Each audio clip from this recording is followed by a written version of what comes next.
ও আমাকে বললো যে যতদিন তোমার ইচ্ছে তুমি চাকরি করে এসো, একটা অন্য রকমের এক্সপিরিয়েন্স হবে। আর ওর পারমিশন ছাড়া কি আমি আসতে পারতাম নাকি? না, প্রভুত্ব তোকে পারমিশন দেয়নি।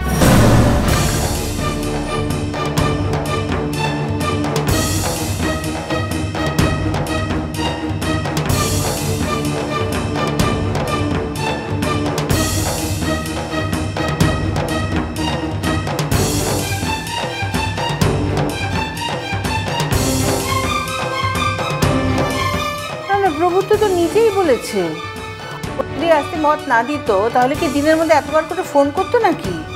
আচ্ছা মা তুমিই বলো, আচ্ছা আমি কি অ্যাডাল্ট না? আমি কি নিজের ভালো মন্দ বুঝি না? প্রবুদ্ধ যদি নাই আসতে দিত আমি কি করে আসতাম বলো? অদ্ভুত ব্যাপার। মা, নীলু সারাদিন প্রবুদ্ধর সঙ্গে কথা বলে না।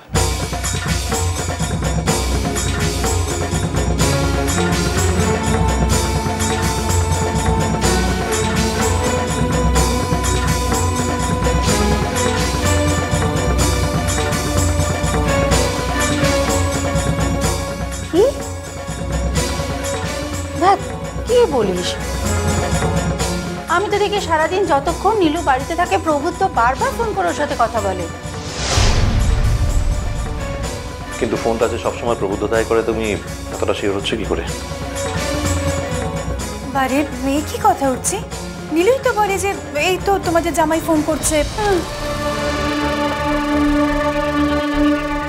নীলু মিথ্যে বলে।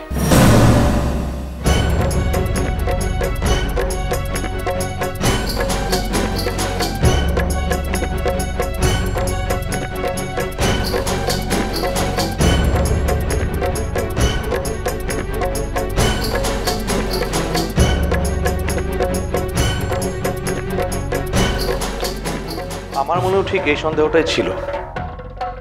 যখন আমি ওকে এসে বললাম যে আমি ওকে গাড়িতে দেখেছি, ও কিন্তু সোজা অস্বীকার করলো, ও বললো যে ও ছিল না।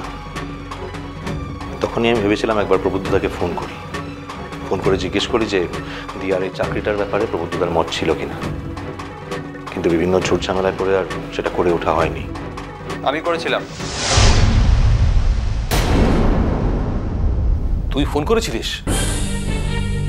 কি বললো প্রবুদ্ধ? প্রবুদ্ধ বললো যে নীলু অ্যাডাল্ট, ওর কোনো ব্যাপারে ইন্টারফেয়ার করা বা ওর ওপর কোনো কিছু চাপিয়ে দেওয়ার মতো লোক প্রবুদ্ধ নয়।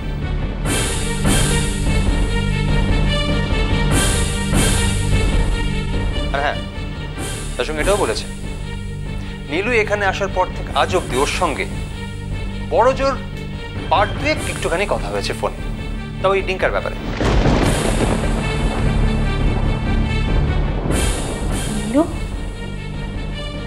এসব কি বলছে ওরা মা? কি বলছে এসব কি বলছে ওরা মা? কি বলছে? সবাই ভুল ইনফরমেশন দিচ্ছে মা। তোমার বড় মেয়ে এরকম কাজ কখনো করতে পারে? আমি হলে করতে পারতাম এরকম। তুমি বিশ্বাস করো না সবার কথা? একদম বিশ্বাস করো না। নীলু, তোর সম্বন্ধে এসব কি শুনছি? তোর সম্পর্কে এরকম কোনো কথা তো আমরা ভাবতেই পারি না। এই নীলু, এই কি হয়েছে বলতো? কি প্রবুদ্ধর ওপর রাগ করে এখানে এসেছিস? দাঁড়া, আজ রাতেই জামাইকে আমরা ফোন করছি, করে ওকে এখানে আসতে বলছি। আমরা চাই না তুমি এই চাকরিটা করো। আমরা চাই তুই প্রবুদ্ধতার বাড়ি ফিরে যা। ইম্পসিবল। আচ্ছা আমি কি পুতুল না বাচ্চা যে নিজের ভালো মন্দ নিজে বুঝতে পারি না? তুই নিজে ভালো যা বুঝছিস সেটা আমরা দেখতেই পাচ্ছি। তোকে আর নিজের ভালো বুঝতে হবে না।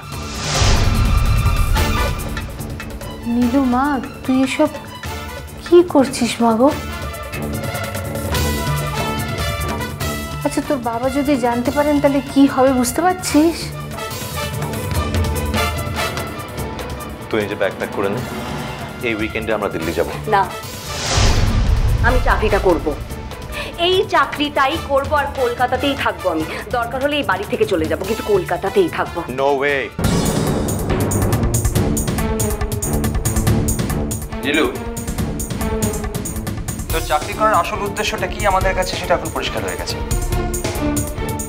চাকরিটা কোনো ব্যাপার নয়, ওটা সেকেন্ডারি। আসল কথা হলো কি হলো? কি হলো? অয়ন, তাই তো? আমি না আমার জীবনে না টায়ার্ড হয়ে গেছি, জানো তো? আমার লাইফের ক্রাইসিস তোমরা কখনো জানতে চেয়েছো?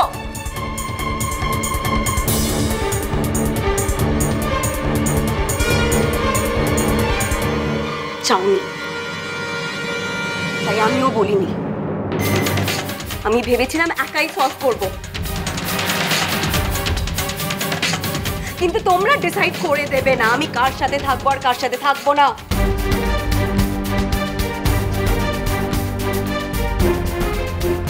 আর আমি তো বারবার বলছি, তোমাদের যদি ভালো না লাগে আমি এই বাড়িতে থাকবো না।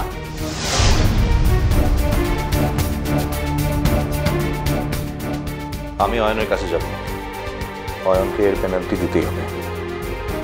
তাই? তাহলে ইন দ্যাট কেস আমাকেও থানায় যেতে হবে, আর আমিও ভুলে যাব তুই আমার ভাই।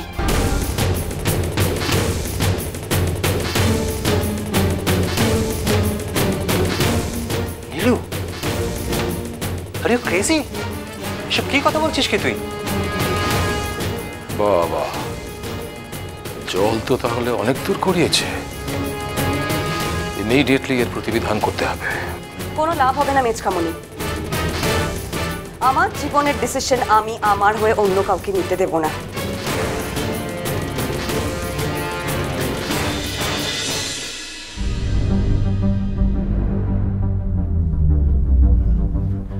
এক্সকিউজ মি, ইয়েস আমি একটু উর্চিষ্মান মুখার্জির সাথে দেখা করতে চাই। সৌভিক, তুমি উর্চিদাকে একটু খবরটা দাও না।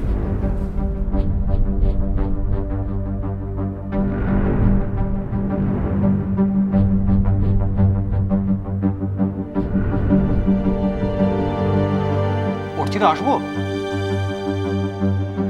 তোমার একজন গেস্ট এসেছেন, দেখা করতে চায়। কে? একটা ছেলে বলছে খুব জরুরি দরকার, 5 মিনিটের জন্য ওরা দেখা করতে চায়। পাঠিয়ে দাও। ওকে।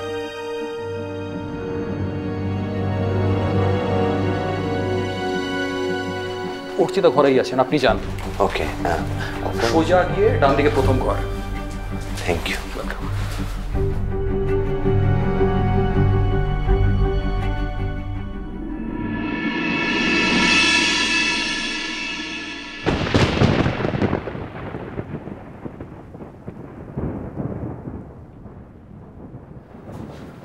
আসবো?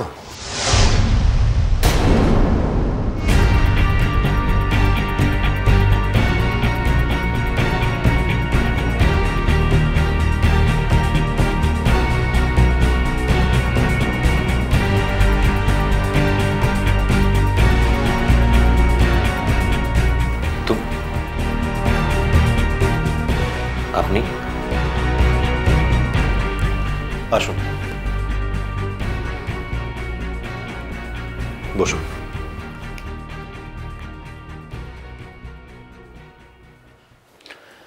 এবার বলুন, কি? কে আমার মা? কোথায় আছেন?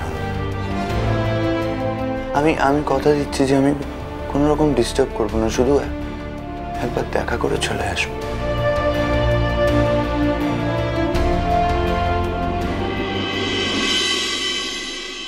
আমি ডিসাইড করেছি যে আমি কমলিকার জীবন থেকে চলে যাব। খবরদার বিক্রম, একবার এই কথাটা উচ্চারণ করেছো, দ্বিতীয়বার করো না। চলে যাবে মানে বাচ্চাটার কি হবে? কি হবে বাচ্চাটার? আর কমলিকাকে তুমি এরকম ভাবে জড়িয়ে দিয়ে চলে যাবে? কে? এর মধ্যে সব দেনা পাওনা মিটে গেল? মিষ্টি কুটু মিষ্টি কুটু মিষ্টি কুটু।